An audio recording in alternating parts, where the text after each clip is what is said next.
Hai un canale YouTube, oppure fai podcast, audio o video che siano e vuoi monetizzare, vuoi guadagnare, magari vuoi anche iniziare delle collaborazioni con delle aziende che possono mandarti dell'attrezzatura. Ecco, io in questo video ti spiegherò cosa devi fare, quali sono gli errori da non commettere e alla fine, solo se arrivi alla fine del video, ti spiegherò che ci sono anche delle modalità indirette per guadagnare, ma devi arrivare fino alla fine del video. Come già anticipato nell'apertura di questo video, tutti noi che facciamo podcast, audio, video, oppure che abbiamo un canale YouTube e facciamo video, tutti noi ci aspettiamo, lo so perché è così, che a un certo punto iniziamo anche a guadagnarci, visto che profondiamo un sacco di sforzi nella realizzazione di questi contenuti, a un certo punto vorremmo anche monetizzare o guadagnare.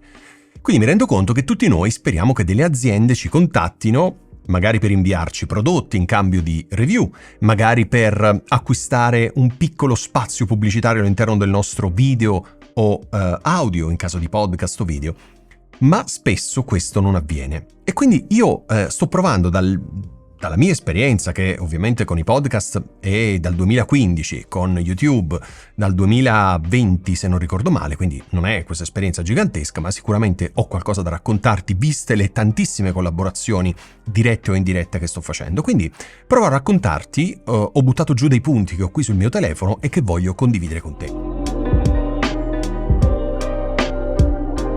Voglio sgomberare il campo dalla questione prettamente numerica.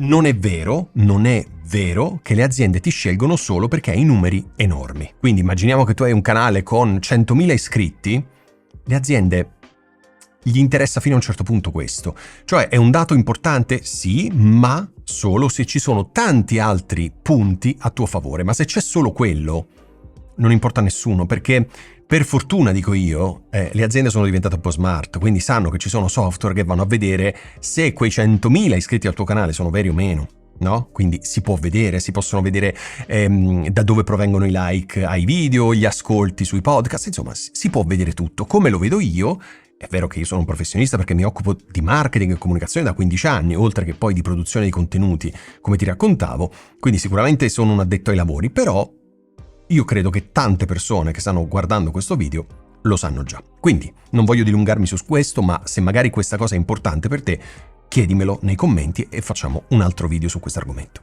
Torniamo a noi. Quindi sgomberiamo il campo subito dalla questione numerica. Non importa a nessuno che tu abbia miliardi di iscritti al canale, perché non è quella la metrica giusta. Viene definita tecnicamente metrica di vanità. Ok, perché li puoi comprare. Se non ci sono tutta un'altra serie di fattori come durata media della visualizzazione o dell'ascolto, provenienza degli ascolti, le persone che ritornano a riascoltarti, eccetera, eccetera, senza queste metriche dire soltanto io ho 1 milione di iscritti al canale, sì, magari con l'amico al bar fai colazione, gli dici che hai 1 milione di iscritti al canale e lui è felice, anzi è invidioso perché tu ce l'hai fatta, ma in realtà i professionisti sanno che questo vuol dire zero. Ok, sgomberato subito il campo da questo, quali sono i fattori che determinano la scelta di te come creatore di contenuti per collaborare con le aziende?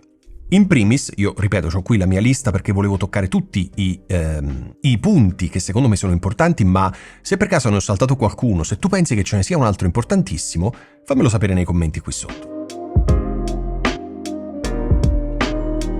La prima cosa è la competenza. Può sembrare una banalità. Tante persone aprono canali o iniziano a parlare nei loro podcast solo perché quegli argomenti sono di moda. Solo perché tante persone lo fanno, tante persone cercano quei contenuti e allora si produce quel tipo di contenuto senza essere veramente competenti dell'argomento. Quindi, ripeto, video e podcast, audio o video. Il mio discorso vale per tutte le tipologie di contenuto. Se non sei realmente competente, si vede perché ti manterrai sul livello superficiale, dirai cose già dette da altri e tutto sommato i tuoi contenuti non saranno interessanti e se non sono interessanti le persone non guardano i tuoi contenuti. Ok? Quindi il livello di competenza, e ti assicuro che si vede, si sente, cioè lo trasmetti in tutto quello che dici e come lo dici, le aziende se ne accorgono. Quindi la prima cosa è la competenza. Ok, quindi le aziende vanno a guardare qualche video, 2, 3, 4, 5 a seconda della disponibilità di tempo e di quanto tu gli interessi, vanno a vedere quei video e capiscono se sei competente o meno. Quindi su questo non puoi bluffare, ok? Neanche se impari le cose che dici a memoria. Anzi, sembreresti ancora più stupido. Il secondo punto è la mancanza di focus. Che cosa vuol dire? Vuol dire che se il tuo canale non ha un focus preciso, ma parli di qualsiasi cosa nel tuo podcast, nei tuoi video, le aziende saranno poco interessate a te. Facciamo un esempio. Mettiamo caso che tu parli solo di cake design. Tutte le persone che sono iscritte al tuo canale sono iscritte perché vogliono ascoltare quello che hai da dire sul cake design. Se tu invece oggi parli di microfoni, domani parli di assicurazioni auto, dopodomani parli di cake design, dopodomani ancora parli di vacanze, potrai avere anche un pubblico enorme. Anzi, probabilmente sarà molto più ampio il pubblico che hai rispetto a quello che avresti se fossi focalizzato. Ti ricordi il primo punto che abbiamo detto, no? Che le aziende non se ne fregano tanto dei numeri di iscritti al canale proprio per questo motivo, perché dipende sempre da quali tipo di contenuti produci. Quindi, se non hai un canale con un focus preciso, questo porterà da un lato più iscritti, ma quegli iscritti saranno interessati solo ad una parte dei tuoi video. Quindi le visualizzazioni o gli ascolti saranno minori rispetto a quelli, in proporzione, ovviamente, rispetto a quelli di un canale focalizzato. Ok? Quindi è fondamentale che tu scegli un'area tematica e parli di quell'area tematica. Ok? Nel mio caso parliamo di podcast e parliamo anche di podcast video, perché i podcast, lo sappiamo bene, ne abbiamo già parlato, ne abbiamo discusso, sono anche visti come video e quindi inevitabilmente ti parlerò anche di luci, oltre che di microfoni, schede audio, tecniche di registrazione, accessori per le videocamere e tecniche di montaggio video, eccetera, eccetera, eccetera. Perché? Perché fa parte del podcast video. Ok? Quindi questo è il mio senso, ma io non ti darò consigli come ottenere più views su YouTube, perché è un altro campo. Ok? Magari ti posso parlare del mio caso concreto, ma non vado oltre quello. Quindi io ho un focus preciso, non è strettissimo, perché già parlare solo di podcast sarebbe strettissimo, ma è leggermente più allargato, ma è comunque focalizzato sui contenuti podcast, audio e video che siano. Le aziende che mi scelgono sanno esattamente qual è il mio focus, quindi un'azienda che sponsorizza prodotti per il cake design non verrà mai da me. Ok? Chiaro questo? Passiamo al prossimo punto. Un punto sul quale mi batto tantissimo su questo canale è la qualità audio e video, ma anche la qualità del setting, quindi tutto.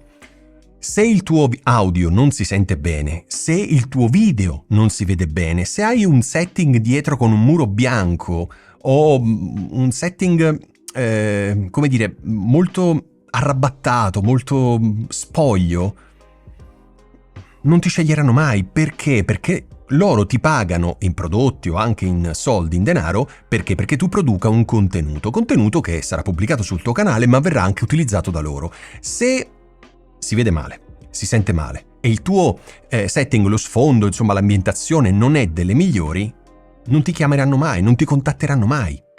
Per quello che ti ho appena raccontato, chiaro? Quindi devi investire in un buon audio, che non significa solo il microfono, ma anche saperlo usare. Devi investire nelle luci, che non significa solo comprare quelle che io ti suggerisco, ma saperle utilizzare. Devi anche allestire uno sfondo dietro di te che sia originale, che ti rispecchi. Qui dietro c'è un sacco di roba gialla, perché io amo il giallo, c'è Pikachu, ci sono dei microfoni, c'è Hulk, lì c'è un registratore a bobine, perché mi ricorda il mio passato da musicista.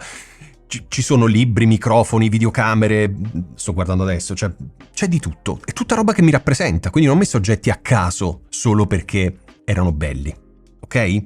Chiaro? Quindi tutto questo, la qualità audio, la qualità video, lo sfondo e l'ambientazione, oltre che dover essere di alto livello, devi anche saper usare bene il microfono, le luci, e creare un'ambientazione che sia interessante. Questo è indispensabile, altrimenti le aziende non ti contatteranno. Un altro punto fondamentale è la costanza nel tempo. Se pubblichi regolarmente, anche semplicemente un podcast o un video podcast o un video a settimana, o ogni 3 giorni, quindi 2 podcast, 2 puntate a settimana, insomma, se hai una regolarità nella pubblicazione, le aziende se ne accorgono e lo preferiscono. Non sceglieranno mai e poi mai un content creator che pubblica un video ogni quando capita. senza un calendario di pubblicazione preciso.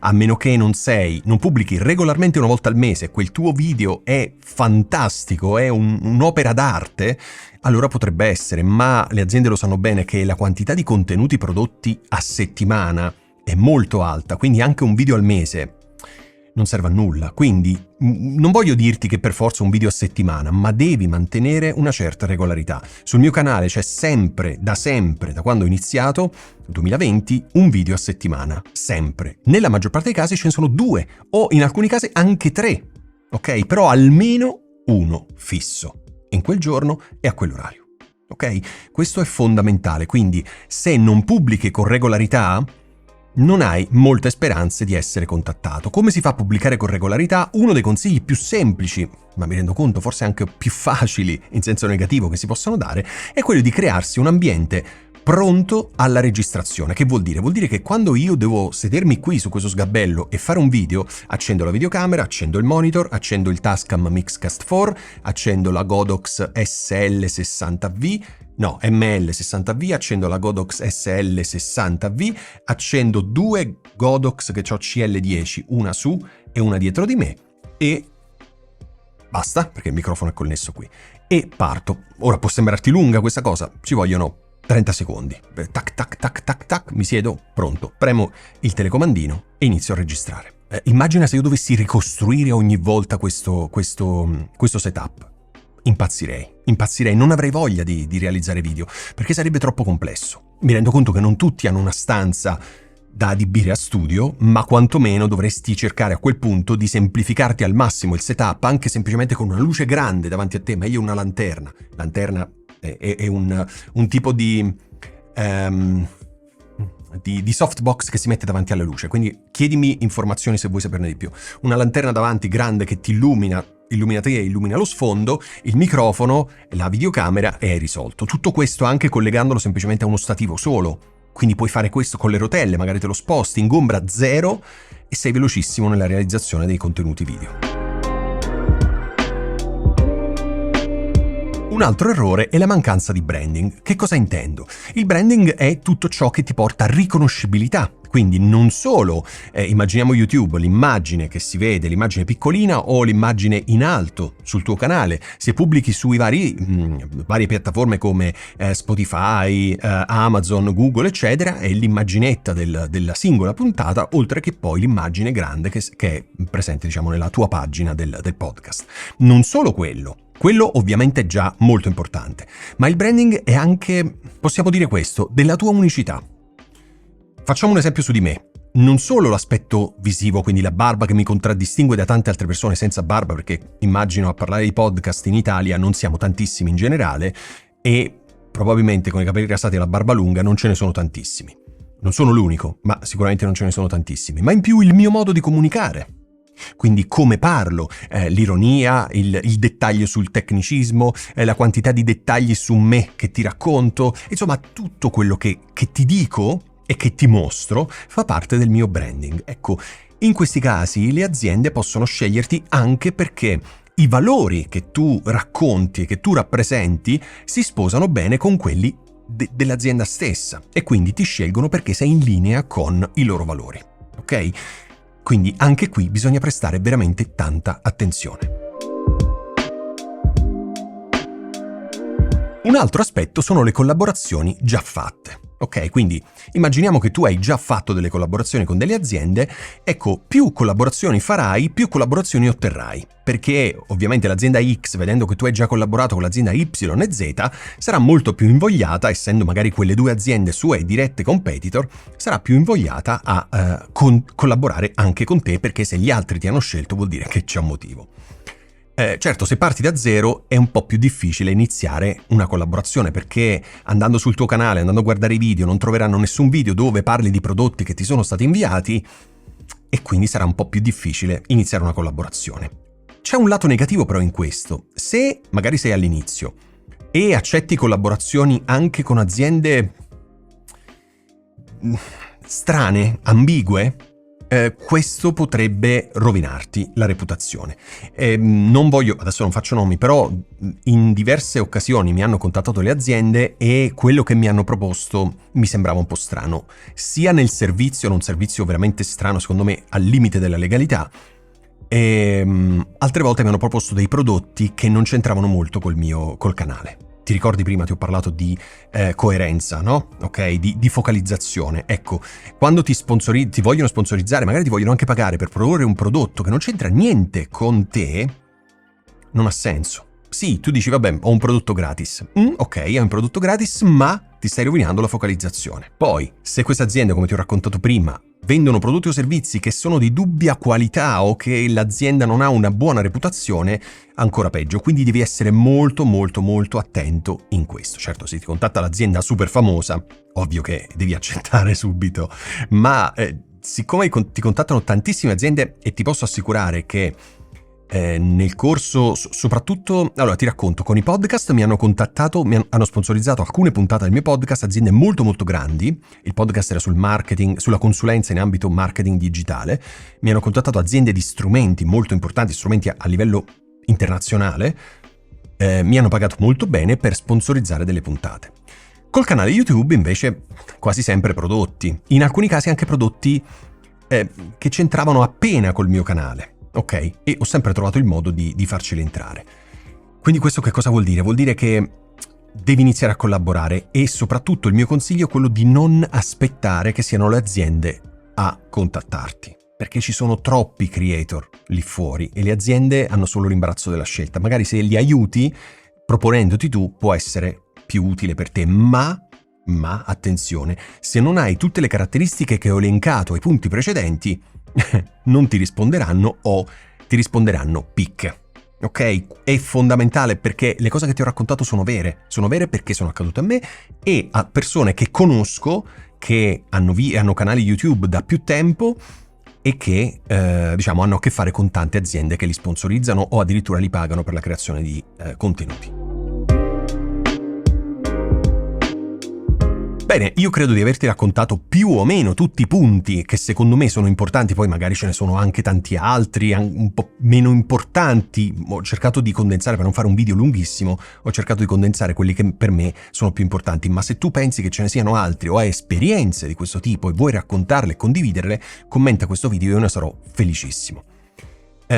Spero che la tua voglia di iniziare a monetizzare, che è del tutto legittima, ci mancherebbe, sposi quello che ho raccontato prima. Quindi se non hai i requisiti di cui ti ho parlato prima, cerca di averli nel più breve tempo possibile se vuoi avere quel tipo di approccio con le aziende. Se invece non te ne frega assolutamente niente, vuoi continuare per la tua strada, creare i tuoi contenuti ma non ti interessa avere collaborazioni, allora questo video, sì, l'hai ascoltato, magari è risultato interessante, piacevole, ma non applicherai quello che ti ho detto, ok? E invece per tutti gli altri, che credo siano la maggior parte delle persone, a giudicare da tutti i messaggi di richiesta che mi arrivano di persone che mi dicono Ale, come faccio a monetizzare, come faccio a farmi mandare i prodotti? E sono veramente tanti, probabilmente anche tu che stai ascoltando in questo momento, che stai vedendo questo video, sei una di quelle persone che mi ha contattato su tutti i canali possibili e immaginabili per chiedere come monetizzare, come guadagnare, come farsi mandare i prodotti. In conclusione, per te che sei arrivato alla fine di questo video, non tutti arrivano alla fine del video, ti voglio lasciare un bonus. Non pensare soltanto alla monetizzazione in termini di l'azienda mi paga per fare un video o mi mandano il prodotto e io faccio il video. Pensa anche a tutti i guadagni indiretti che puoi ottenere mettendo a frutto tutto quello che ti ho raccontato in questo video. Esempio, io collaboro con diverse scuole di formazione e faccio corsi sul podcast. Perché le aziende mi hanno contattato tramite il podcast, tramite i video e adesso insegno anche per loro e mi pagano. Ok. Altre aziende mi hanno contattato per chiedermi collaborazioni, per chiedermi consulenze. Ok, sia aziende in realtà ma anche privati mi hanno contattato per chiedermi consulenze sull'utilizzo dei microfoni, sul miglior setup, su tutta una serie di aspetti fondamentali per creare audio e video podcast. Quindi i guadagni, se tu metti in atto tutto quello che ti ho raccontato, arrivano anche indirettamente e forse sicuramente sono maggiori questi guadagni rispetto a quelli del microfono che ti arriva una volta ogni tanto o di di quelle piccole aziende che riescono a darti 2 spiccioli per fare un video. Se sei piccolino, ovviamente, se sei gigantesco non hai bisogno dei consigli che ti sto dando io in questo video, ok? Quindi pensa non solo a quello che hai in mente tu, ma anche a questi 2 ultimi consigli che ti ho dato, ovvero tutti quei modi di guadagnare indiretti che arrivano attraverso il seguire questi consigli che ti ho appena dato, va bene? Basta, non mi dilungo oltre, sennò veramente diventa un video gigantesco. Quanto siamo? Già troppo. Bene, spero che tu abbia trovato interessante quello che ti ho raccontato e non esitare a farmi domande, perché se posso darti una mano lo faccio più che volentieri, lo sai, ci conosciamo, siamo amici, quindi lo sai che è così. Ok? Io ti ringrazio e ti do appuntamento alla prossima settimana.